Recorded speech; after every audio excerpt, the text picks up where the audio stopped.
What if a professional sports team could win more games without spending millions of dollars on the biggest stars each year? Most people think the teams with the most money always have the best chance to win. For a long time, that was mostly true.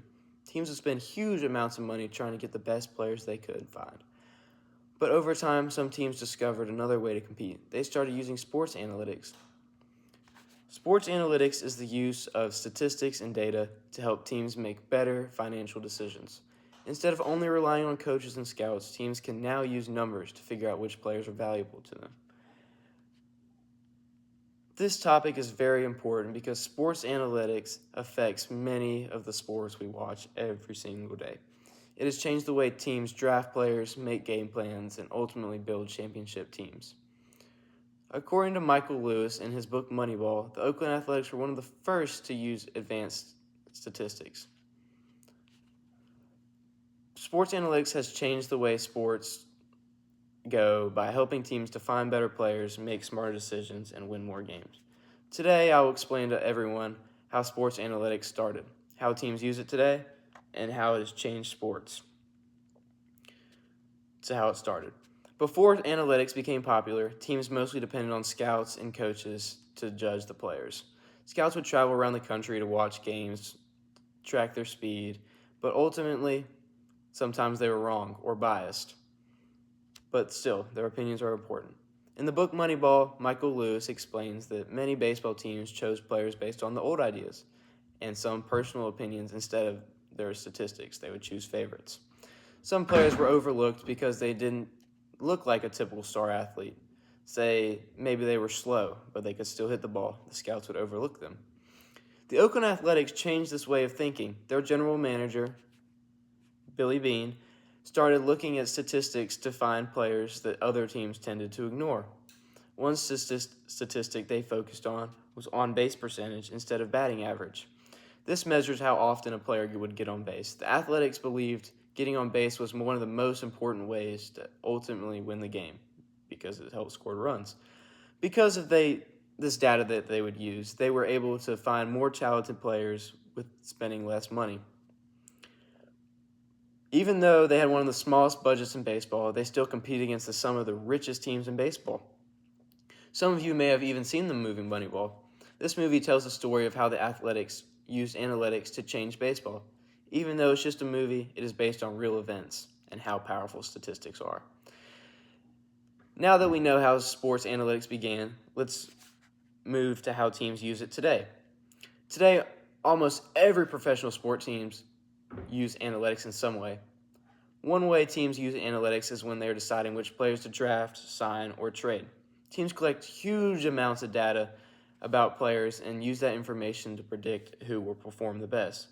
According to Thomas Davenport and Jeffrey Stanton in The Rise of Sports Analytics, teams use data to help make important decisions about building their roster instead of just guessing.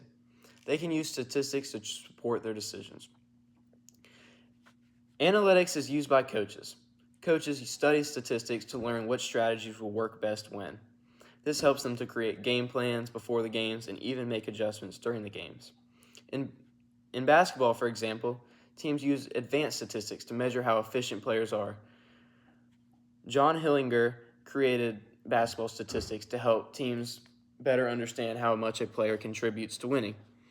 What's interesting is that many of us have already used these statistics ourselves. Whether you're playing fantasy football, fantasy basketball, or even playing a sports video game, you've probably looked at player stats to make decisions.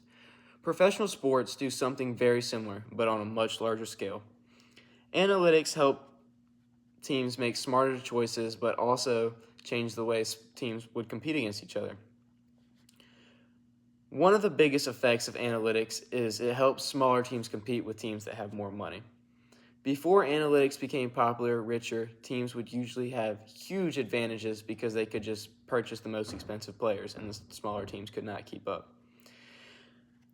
The Oakland Athletics showed that data could help level the playing field. Even though they couldn't spend as much money as teams like the New York Yankees, they were still able to compete because they found value instead of just the best athletes.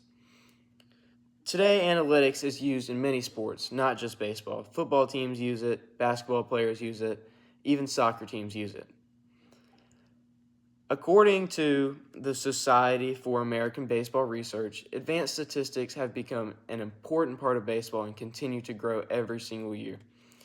You can actually see analytics while watching sports on TV. Broadcasters constantly show statistics, percentages, and player performance. Sports apps also use analytics to develop information to the fans.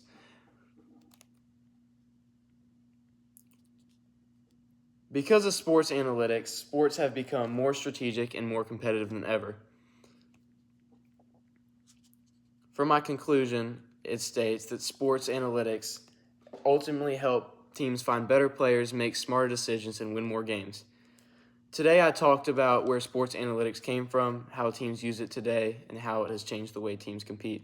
As technology keeps to improving, sports analytics will become even more important in the future. Teams will continue using data to gain an advantage in analytics. And analytics will keep to changing the game that we love to watch. Thank you all for listening.